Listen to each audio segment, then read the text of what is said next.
Dr. Mark Haaris was a man of boundless ambition and relentless curiosity. A physicist ahead of his time, he dedicated his life to unraveling the mysteries of time travel.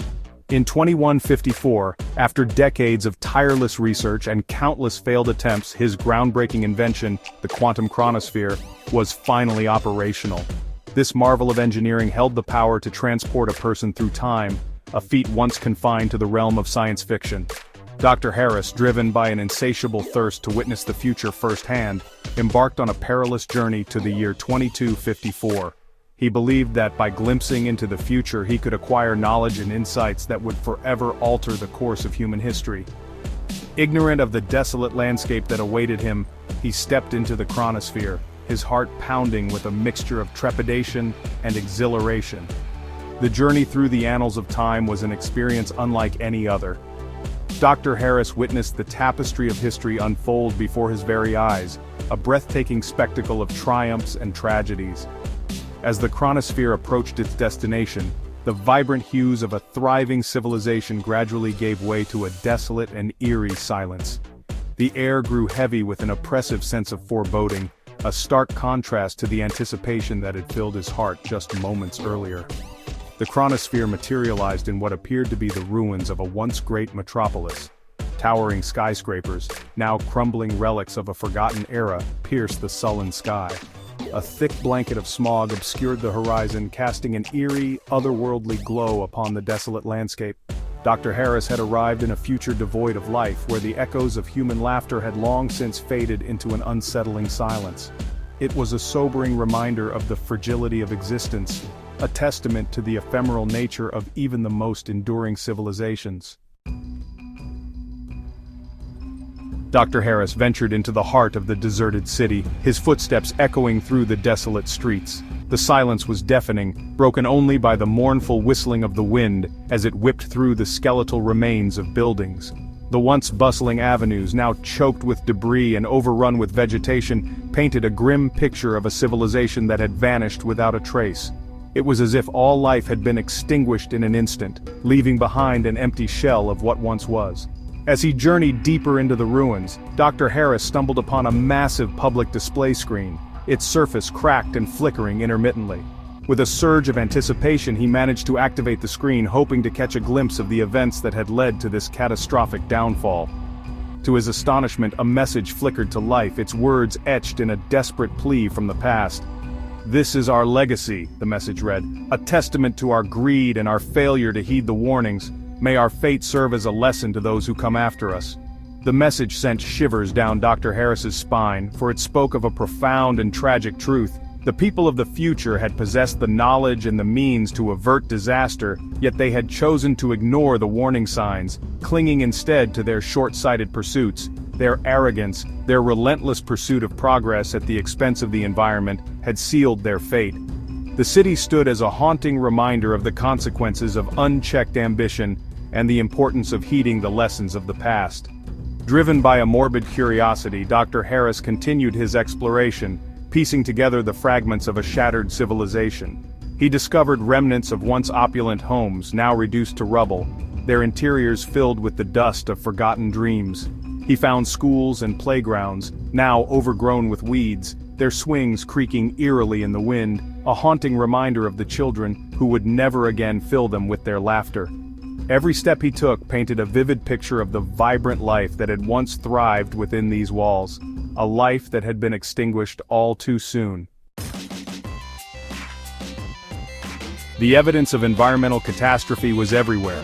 The air was thick with pollutants, the remnants of a bygone era when industries had belched toxic fumes into the atmosphere with reckless abandon. The once fertile lands surrounding the city were now barren and cracked, poisoned by years of neglect and unsustainable practices. The rivers and lakes once teeming with life had dried up, their beds reduced to dusty scars upon the earth. It was a sobering realization for Dr. Haaris. The very technology that had allowed humanity to advance and prosper had also sown the seeds of its destruction. The insatiable hunger for energy, the relentless pursuit of material wealth, had come at a terrible cost. The planet, unable to sustain the burden of human greed, had revolted, unleashing its fury upon those who had taken it for granted. The future, once a beacon of hope and progress, now lay in ruins, a stark reminder of the consequences of unchecked ambition. As he delved deeper into the city's archives, Dr. Haaris uncovered detailed records of the events that had led to the demise of this once great civilization. He learned of the devastating climate change that had ravaged the planet, the rising sea levels that had swallowed entire coastlines, the extreme weather events that had become commonplace. He read accounts of mass extinctions, widespread famine, and social unrest, all culminating in the ultimate collapse of human civilization. The records painted a grim picture of a society that had been given ample warning but had chosen to ignore it. Scientists had sounded the alarm for decades, their pleas for change falling on deaf ears. Politicians had prioritized short-term gains over long-term sustainability, sacrificing the future for the sake of immediate gratification. The people, lulled into a false sense of security, had continued their consumption-driven lifestyles, oblivious to the impending doom that awaited them. It was a tale as old as time itself, a cautionary reminder of the dangers of hubris and the importance of heeding the lessons of the past. His heart heavy with the weight of this knowledge, Dr. Haaris returned to his own time.